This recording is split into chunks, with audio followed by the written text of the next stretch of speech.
First story. By a retired welder, I've always found solace in walking alone at night. There's something sacred in the stillness. A quiet that lets your mind breathe even when the world around you is heavy with memory. My boots crunch against gravel as I make my usual loop around the property. Rusty trotting alongside me with his tail high, nose twitching at every scent, ears alert for the smallest sound. 42 years in welding taught me to notice details. How metal bends, how sparks fly, how heat distorts reality. And that skill has transferred to life in unexpected ways. I notice everything. The rusted hinge on the barn, the way the wind bends the corn stalks, the faint glimmer of light on the window glass of the main house. The property is large, nearly 50 acres, but the house is perched on a rise, isolated, old, and sprawling. Timber beams stretch across ceilings like the ribs of a giant, and hallways echo footsteps as if the house itself listens. Too big for one person, but after Helen passed, I couldn't downsize. Shrinking the house would have meant erasing the past. Every room carries her memory. The armchair she favored, the sunlit nook where she read, the small stack of letters she kept in the kitchen drawer. My children have long left home. My son lives across the state, busy with his own family, and my daughter moved overseas years ago. Life has narrowed to just Rusty and me. But we've settled into a rhythm. Rusty is my companion, my sentinel, my only living witness to this vast, silent world. Yet nights carry their own weight. They are full of possibility, yes, but also of things unseen, sounds unaccounted for, shadows that twist unnaturally when you glance at them. It was on one of these nights that everything changed. I had just finished a long day in my workshop, covered in soot and the smell of molten metal. My hands were sore and my joints ached, but the night called me. The air was cool and carried the faint scent of earth and pine. Rusty barked once and darted ahead, then circled back, checking that I was following. I smiled faintly. He was as much a part of the farm as the old oak in the corner. As I approached the house, something flickered in my peripheral vision. Upstairs in the bedroom Helen and I shared, a shadow moved across the window. For a moment I froze, my chest tightening. I swore I saw a silhouette, a figure that shouldn't have been there. My mind raced. I hadn't been in that room in years. No one should be there, adrenaline spiked. I sprinted inside, Rusty barking furiously behind me. My rifle was close, but I grabbed the flashlight first, ascending the stairs with the weight of my heartbeat echoing in my ears. The bedroom was empty. Dust danced in the beam of light. Helen's clothes remained neatly folded in the closet. Nothing had been disturbed, but the unease didn't leave. I couldn't shake the feeling of being watched. Shadows shifted in corners, and the silence of the house suddenly felt oppressive. I left the room reluctantly, convincing myself it was my imagination. The following night, Rusty growled, a low, menacing rumble from deep in his chest. I woke, listening. Then I heard it, soft creaking above me. Footsteps, they were coming from the bedroom. My pulse raced. I debated grabbing the rifle, but instead I took the flashlight and crept toward the stairs. The room was empty. Again. But the knowledge that something was there, unseen, gnawed at my nerves. Night after night, the occurrences escalated. Doors I'd locked swung open. Objects I had moved months ago appeared in different places. Rusty's hair stood on end constantly, his eyes scanning the shadows. The house, once comforting, became a labyrinth of paranoia. I couldn't sleep, could barely eat. Each footstep in the hallway set my teeth on edge. Then came the night that confirmed my worst fears. I woke to find Helen's old clothes strewn across the floor. Clothes I had packed away years ago, preserved like relics. And standing in the doorway was a woman. Not Helen. Shorter, unrecognizable, her eyes hidden in darkness. I froze. My first reaction was terror. Then instinct took over. I lunged at her. She bolted down the stairs, out the front door, disappearing into the night. Rusty and I searched for hours, but she left no trace. Sleep became impossible. Every creak of floorboards, every gust of wind through the eaves, every rustle in the trees set my nerves aflame. I began sleeping with the rifle beside the bed, Rusty close by, both of us ready. I considered calling my brother, asking him to stay for a night, but I was raised to face things on my own. Weeks passed. Shadows continued to flit across windows. Rusty growled at emptiness. And then one night I saw her again. Across the yard, backlit by moonlight, she stood, staring. I fired warning shots into the air. She disappeared. But the dread remained, now a constant companion. As days bled into nights, the terror became psychological as well as physical. Every sound in the house became a threat. Every shadow a possible intruder. I traced every movement, checking every lock, every window, every latch. Rusty's instincts became mine. Together, we patrolled the house, the yard, the barns. I lived in a state of perpetual vigilance, a soldier in a war against an unknown enemy. But the encounters never ceased. On some nights, I glimpsed her silhouette in the windows. On others, she seemed closer, just outside a door I'd locked or a window I'd sealed. Once I found a shoe by the porch, small, feminine, unfamiliar. It wasn't hers. She was here, and she was watching. I learned to move silently through the house. Every step calculated, every shadow scrutinized. Rusty became more than a companion. He became my shield, my warning system, my connection to reality. My own mind began to fray. I questioned every sound, every reflection, every faint movement. Sleep came only in brief fits, accompanied by the lingering certainty that she might appear at any moment. And then, on a night thick with fog, it happened again. I woke to the sound of soft footsteps, rhythmic, deliberate, approaching the bedroom. Rusty's growl broke the silence. I grabbed my rifle and flashlight, moving toward the sound with slow, careful steps. The door to the bedroom creaked open by itself. My heart thumped like a drum in my chest. And there she was. This time I didn't move first. I studied her, trying to memorize every detail. Short, slender, featureless in the shadow, yet every movement deliberate, intentional. My breathing was slow, controlled, but my pulse threatened to betray me. Slowly I raised the rifle. Slowly she raised her hands, or did she? I couldn't tell. And then she bolted, darting into the night. Rusty and I pursued, but the fog swallowed her whole. In the following weeks I fortified the house. Alarms, lights, locks, even motion sensors in the yard. Nothing seemed to deter her. Each night I patrolled, flashlight sweeping the edges of the property, rifle at the ready. Rusty stayed beside me, ears alert, eyes glinting in the darkness. And through it all I realized something. It wasn't just her presence I feared, it was the anticipation. The not knowing, the sense that no matter how vigilant I was, no matter how many precautions I took, she could return. The house, once a home, had become a stage for a psychological torment I had never imagined. I lived like this now. Vigilant, fearful, prepared. Rusty is my anchor, my friend, my lifeline. Together we patrol the shadows, waiting for her next appearance. And I know deep down it is only a matter of time. Until then I endure. Until then I remain awake, listening. And I hope somehow that when she returns I will be ready.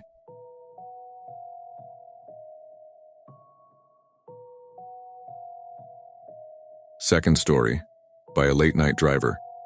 I work for a catering company which keeps me on the road at odd hours. Most nights are uneventful. Just the hum of the engine and the endless stretch of highway illuminated by passing streetlights. But some nights the darkness feels heavier, like it's pressing in on me, filled with unseen eyes. I've learned to listen to the subtle warnings, the distant echo of footsteps when no one should be there, the glint of headlights that shouldn't exist, the feeling that I'm being watched.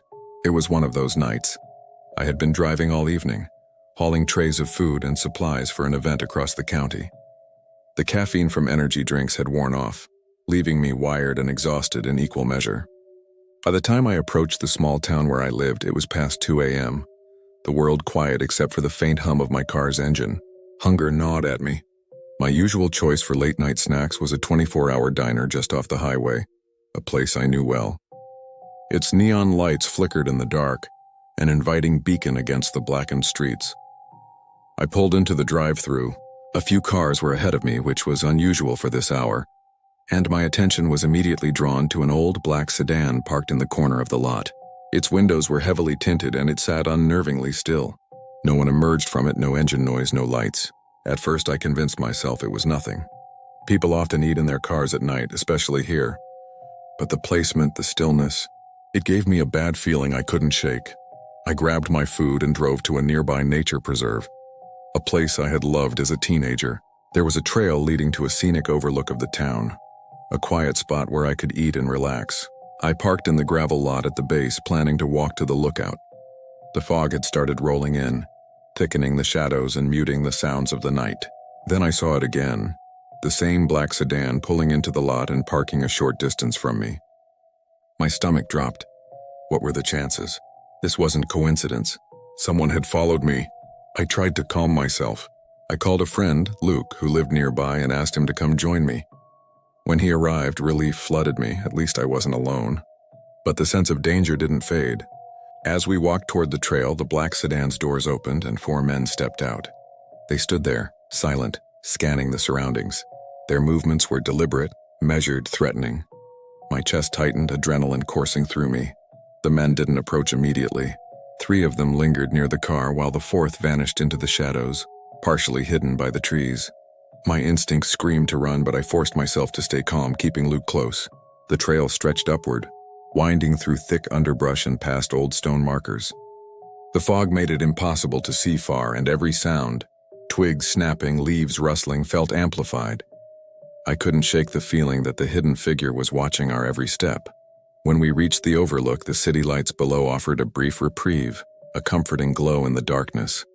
We sat on the low stone wall eating, trying to shake the fear that had settled in my chest. But then the sound of voices reached us. Laughter, casual and too close. 3 men emerged from the shadows, heading straight toward us. One held what looked like a blunt. The leader, covered in tattoos with a silver nose ring, smiled, but it didn't reach his eyes. There was something off, predatory. They offered us the blunt, laughing, joking, but I could see Luke tense beside me. I asked a casual question about why they had been parked at the diner. The man's smile vanished instantly. His 2 friends mirrored the expression, eyes narrowing, cold and calculating. That's when I remembered. The 4th man, the one hidden in the shadows, was still unaccounted for. I couldn't see what he was holding, but my instincts screamed danger.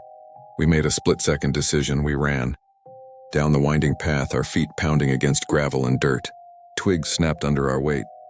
Rustling leaves echoed behind us.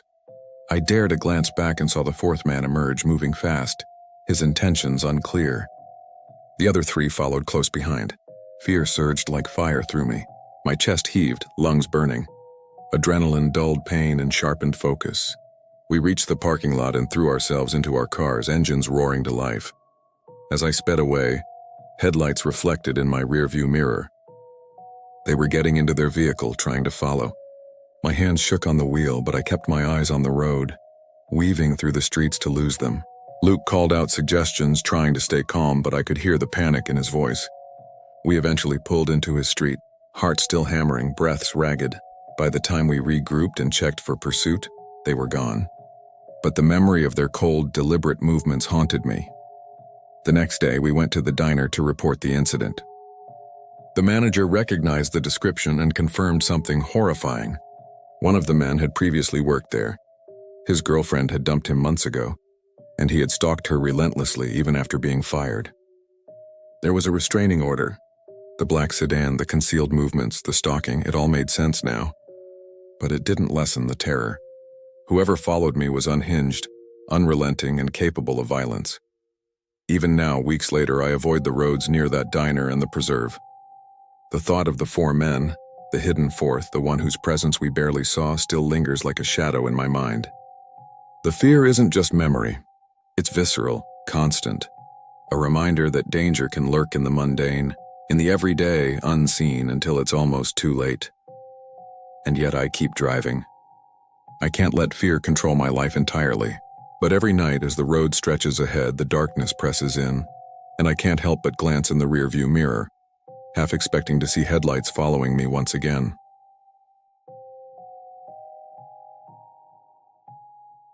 Third story. By the teen explorer growing up in Ardmore, Pennsylvania, you learn quickly that boredom is the true monster of adolescence. The town is quiet, almost painfully so, and anything that breaks the monotony becomes a thrill. For me and a few friends, those thrills came in the form of abandoned buildings, old factories, shuttered stores, derelict houses, all the remnants of a town that had slowly shrunk over the decades. There was a certain thrill in trespassing, in exploring the forgotten, in wandering spaces no one was meant to inhabit.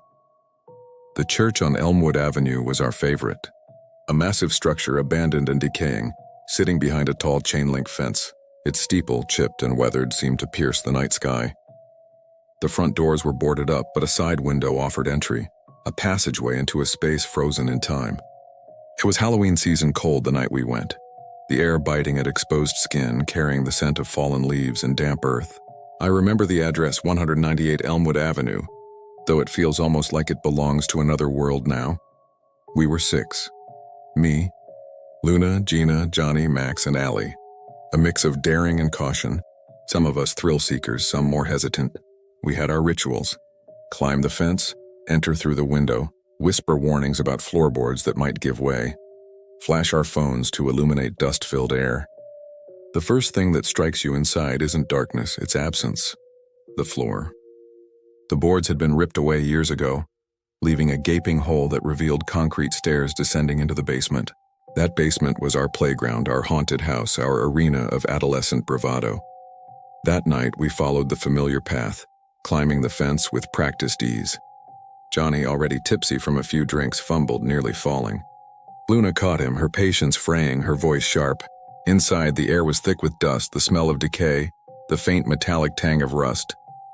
We laughed nervously, teasing Johnny for his clumsiness.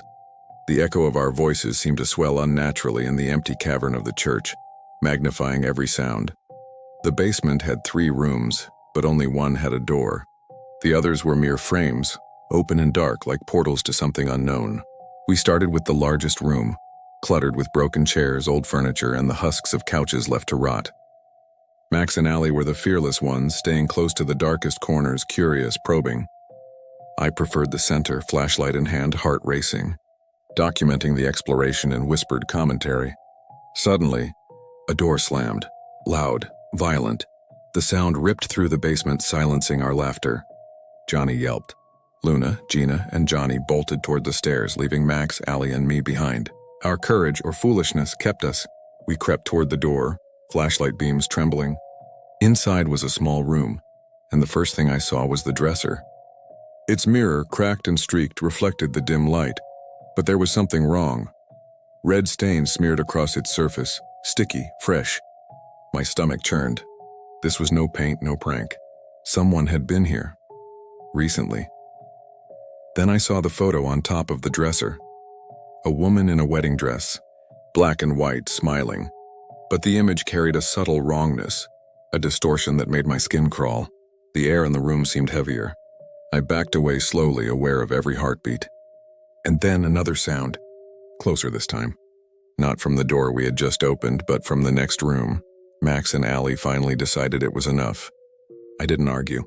We grabbed our things and ran, leaping over the fence, hitting the pavement hard. No words were spoken. My lungs burned, my legs ached, but adrenaline carried us. Behind us, in the open window, a silhouette lingered. Tall, thin, unmoving, watching, waiting. I don't know if it was a ghost, a trespasser, or just my mind playing tricks, but the fear was tangible, real. Years later, I returned alone. The church had been demolished. Nothing remained but rubble, a scar on the landscape where memories of fear and thrill had intertwined. And yet, the memory of that night, the red-stained mirror, the photograph, the silent watcher, remains. I can still feel the cold bite of the basement air, hear the echo of our footsteps, smell the dust and decay. The terror was real, and the unknown lingered far longer than any of us dared admit. Even now, when I pass that block, I glance at the empty lot where the church once stood. My pulse quickens. I remember the sensation of being watched, the sudden suffocating dread, the knowledge that something or someone had been there and had not wanted us to leave. There are places in this world where the past refuses to stay buried. This church, abandoned and forgotten, was one of them. And that night we trespassed not just into a building, but into a space haunted by time, by memory, and by something beyond comprehension. Some nights, I still hear echoes of that basement, faint footsteps in empty spaces, doors slamming, whispers brushing against my ears. And I know that in the shadows the memory of that night waits, patient, silent, watching. Exploration comes with a cost. For us, it was a glimpse into something dark, a reminder that curiosity and courage can collide with the unknown, and sometimes the unknown wins.